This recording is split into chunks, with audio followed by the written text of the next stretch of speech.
Blog Talk Radio.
This is Lori Smith. This is One Child Abuse Survivor to Another Restoration. Glad to be here. It is Monday night, 10 p.m. here in Calgary, Alberta, June 24th, 2019. Glad to be here, and hopefully you're having a good night. And I appreciate everybody who's taking the time to listen to my shows, and I just want to thank you, and hopefully you're getting something out of them. I know that I do. It helps me stay on my healing journey, and also I just like to be a voice of hope out here for other survivors of abuse. I know it's a hard road, and you want to make sure that you get help. That you get support, that you get help. You don't struggle on your own, and do the best that you can to have a good life. Right? We certainly deserve it, just like everybody else. And we're coming from behind the eight ball. That's what I call it. So you need to be sure and reach out and get help, and whether it's counselor, therapist, or if you don't like that, there's group support. That's what I like. I like safety in numbers for me. And but whatever you choose to do, make sure that you get some help. So I just like to be a voice of encouragement. We're looking at, we're going to continue on with Havoka's information, looking at their information about boundary issues, which are, can be a major problem for survivors of abuse, because abuse breaks boundaries, and sometimes there is no boundary set, in an abusive household or abusive environment of some type. So for me, it's a huge issue. I've had to work through a lot of boundary issues, and so that's what I'm interested in this article that I'm looking at from Havoka, HAVOCA, Havoka.org. So that's what we're going to continue looking at here tonight. And, if you're a survivor of abuse, I always tell people, make sure that you're safe enough to be listening, because, this type of information, anything like this can trigger a survivor of abuse, any type of abuse. So whether it be child abuse or domestic violence or whatever.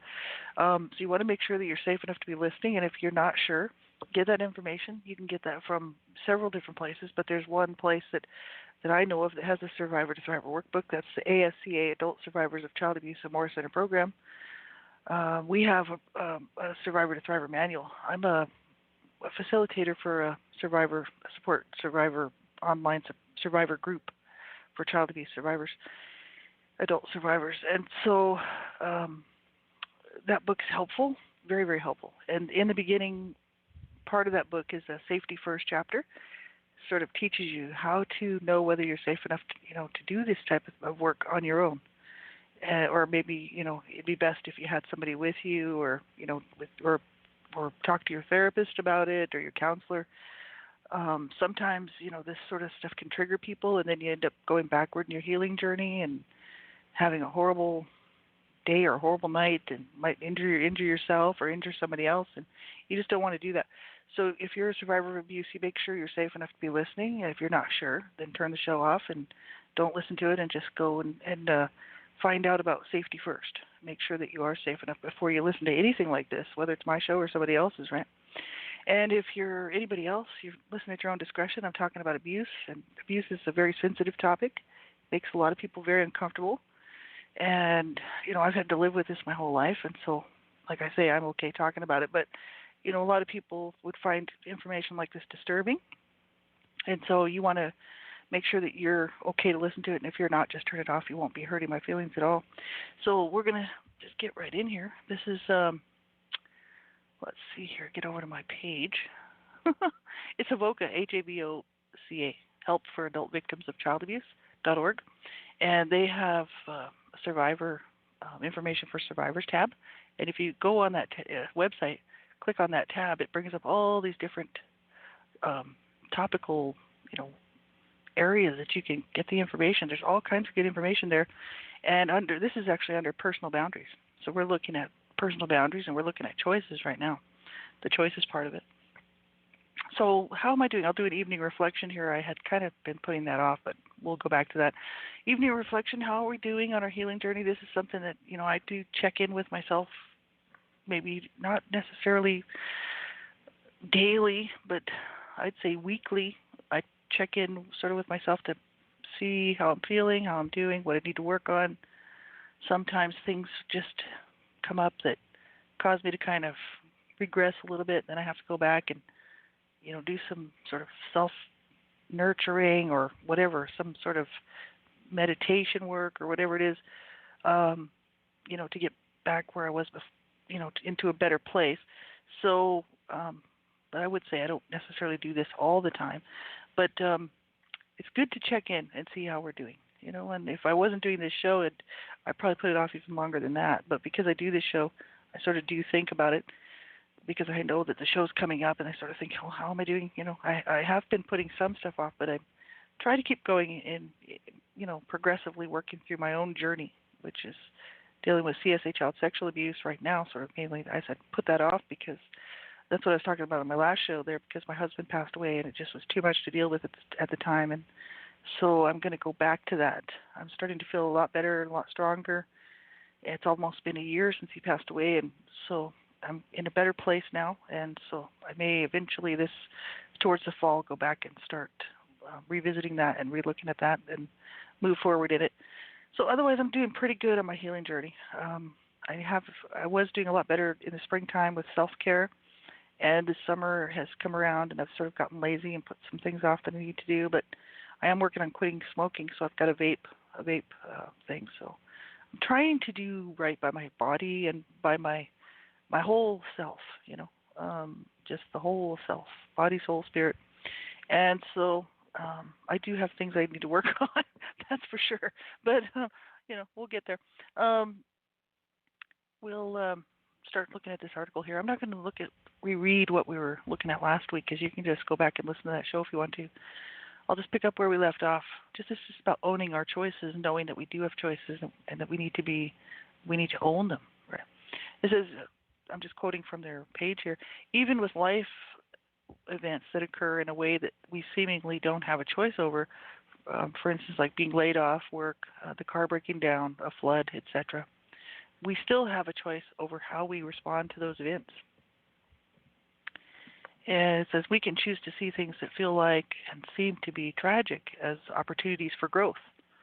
We can choose to focus on the half of the glass that is full and be grateful for it, or to focus on the half that is empty and be the victim of it. We have a choice about where we focus our minds.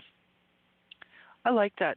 It's just so true. That's where I was talking about last week, because they had mentioned this earlier in the article there, and we were talking about it last Monday. And it's just a lot of times how we see things and how we choose to look at things. I know sometimes, too many things happening all at once can really drag a person down.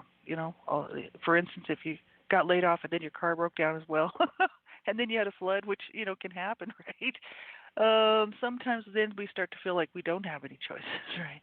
And it all seems very tragic and all bad.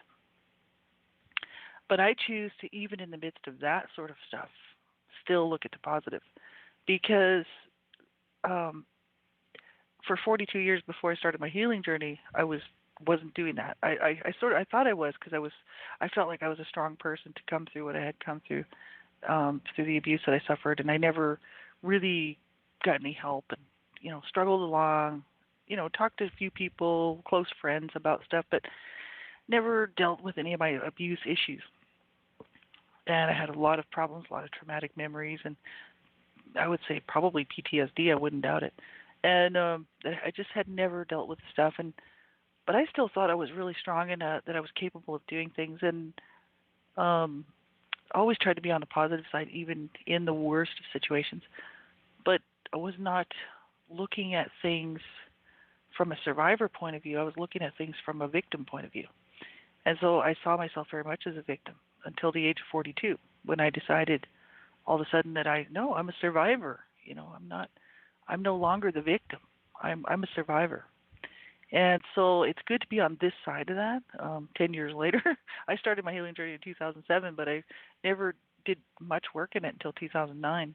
Started working on it, and did the bulk of it 2010 through 2012, right in there. So I'm a long ways from that. But the thing is I still remember what it was like to be there, looking at things, the glass half empty, and life is so hard. It is hard. It's hard for everybody. And I mean, some people, we all think that somebody else's life is better, but everybody's got troubles. Everybody faces the same things. Some people just have a little bit more money to work with than others, but that doesn't mean that their life is any easier. It really doesn't. They're facing the same health issues. They may have more money to get more medical attention, but if they've got cancer and they're dying and it's terminal, they're in the same boat as the next guy. It's kind of, life is tough, aging, aging or health issues, or, whatever the issues are. And then coming from a past of being abused is horrific. So not only do we have our daily, day-to-day issues that come up as adults, then we've got this past baggage that we're dragging around, right? So it's difficult, very, very difficult. And but yeah, I didn't look at things from a survivor point of view and get any real work done until obviously until after I started my healing journey. But I've come a long way. Excuse me, my voice is terrible today. I've been just up for a long time. I've had a very busy day actually, and but yeah, it's tough. It really is. I mean, it's not easy to choose to feel, to take something that's tragic and take some sort of tragedy and horrible stuff going on in our life and say, oh, it's an opportunity for growth, because it doesn't feel like that at the time. It feels like a real letdown, especially if you don't have the money to pay for things. If you get laid off from your job and your car breaks down, you're screwed. It's like, well, and for some people they say, well, you could always walk, and it's like, well, somebody like me has a hard time doing that because I've got a bad ankle and hip problems, and I can walk down the street, but as far as any real hefty walking, it's going to be painful, and then tomorrow I'll be lame. So not everybody can do these things. It's not easy for everybody, right? But I think that we can, learn to sort of learn that these things actually will help us to be stronger. That's what I'm doing, because my husband just passed away last year, and I always felt strong apart from him. We were not like, it wasn't a codependent relationship really in a negative sense. We were codependent, in a healthy sense. But I didn't feel like I needed him in order to feel strong. I felt strong apart from him, as my own person. In my own self, I felt that I had a lot of strength, and proved it through the years, just being able to work full time as well as look after him. And then proved it again by being the last person with him, palliative health care. I'm the one that actually was administering the morphine and he died, right? He passed away. So I was with him, and I basically sent him off. It's just the way palliative home care works. You either do it, or you got to have a nurse do it, or or they won't have a doctor doing it, but they send a nurse to do it. But my husband wanted it just to be me and him, and I was okay with that. But I've kind of, we all have our issues that we have to see either as something that's just ruined our life, that's the glass half empty, or something that has really made me be able to prove to myself and to the world that I am actually a really strong individual, that most people have no idea where I'm coming from and would have no idea the amount of strength that it takes to get up and, as a child being abused, to get up off the floor, and just continue to endure and endure and endure, right?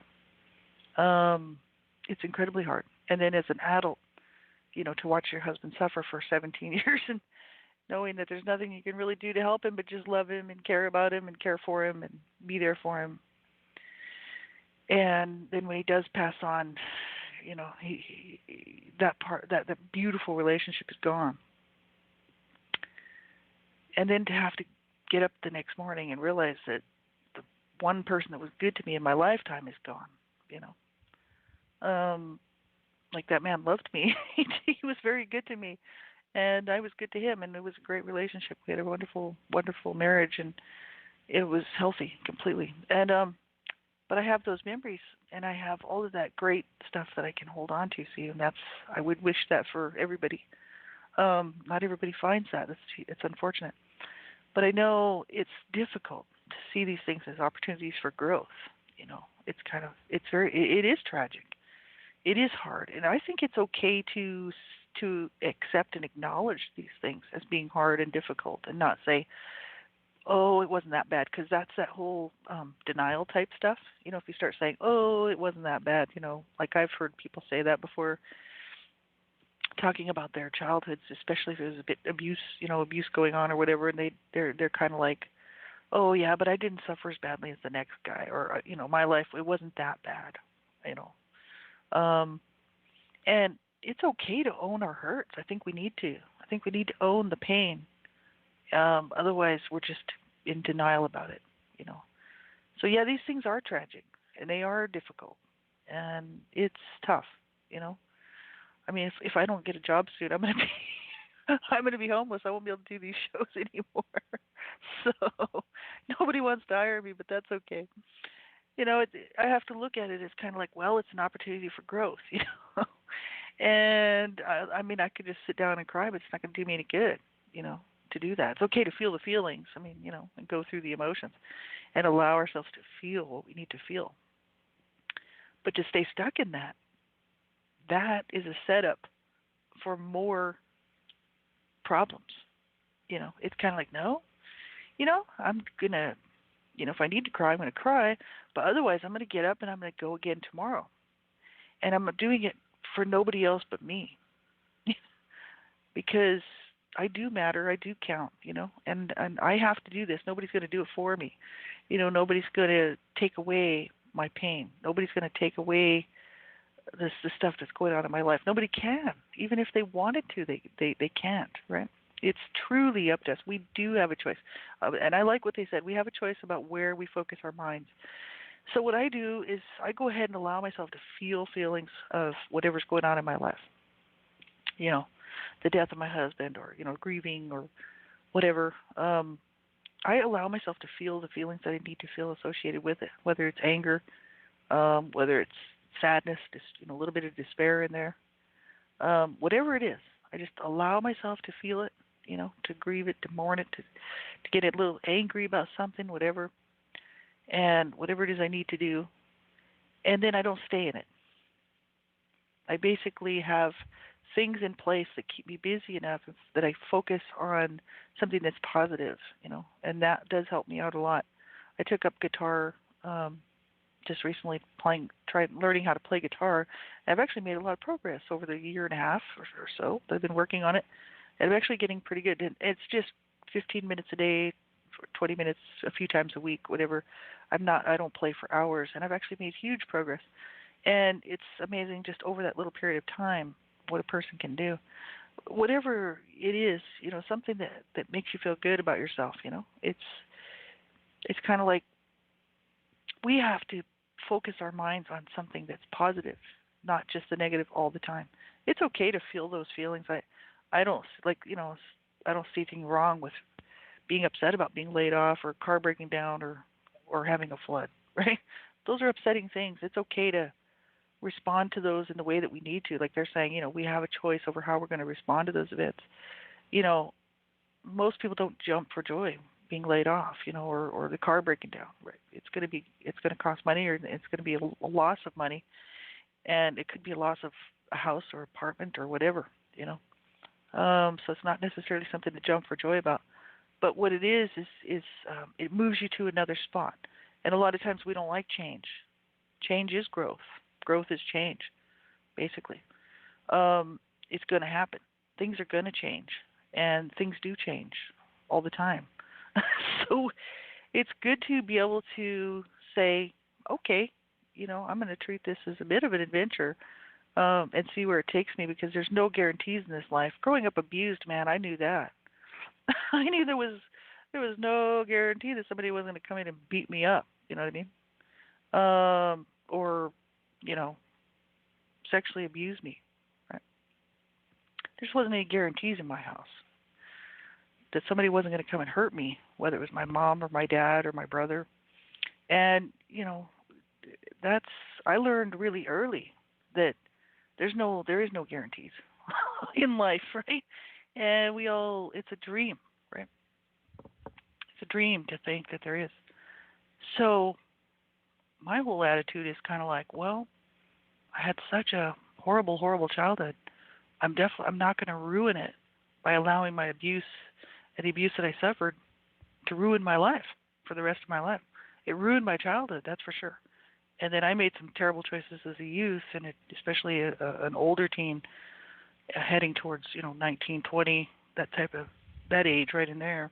I wasn't so bad when I was a young teen, but I started getting into drugs and just terrible stuff. And then by the time I was 21, I was like, no, I got to get off the drugs. I wanted to have a good life. I knew that I didn't want to end up in the gutter, dead, from a drug overdose or something. And like two of my brothers, basically. And it's kind of, it's just, I just knew, that there had to be something better. That's always been in the back of my mind. But I knew nobody was going to do it for me. I have to do it myself. But I'm not an overachiever. That's obvious. Just take a look at my life. I'm definitely not an overachiever. But what I'm into doing is being the best, doing the best that I can do every day when I wake up. I just do the best that I can do, which means that sometimes it's not that great, but it's the best that I can do that day. And I try to be the best person to other people that I can possibly be. Whether they, if they allow me to be in their life, or whatever, to do that in their life, then that's what I'm going to do. Because to me, life is really short, and we only have so much time to try to do the right things, right? Like I wish my parents would have done for me and my siblings. It's such a short time that we have, and to do the right things by people, and to do the right things by ourselves. And we need to take responsibility for those choices. And so, I like what they have to say here a little bit about, seeing it differently. They're saying we could see it as an opportunity for growth. That's what a lot of people like to say. It's a very popular thing to say. I would say it's just as an opportunity, it's going to be a change, which could lead to better things. I know when I started reaching out, it certainly it led to better things. It led to me feeling better about myself,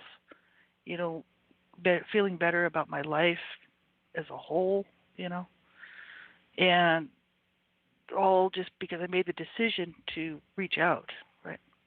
And that meant change. It meant that I was going to have to do some changing. I was going to have to change the way that I was thinking about things. I was going to have to change the way I thought about myself and about my life.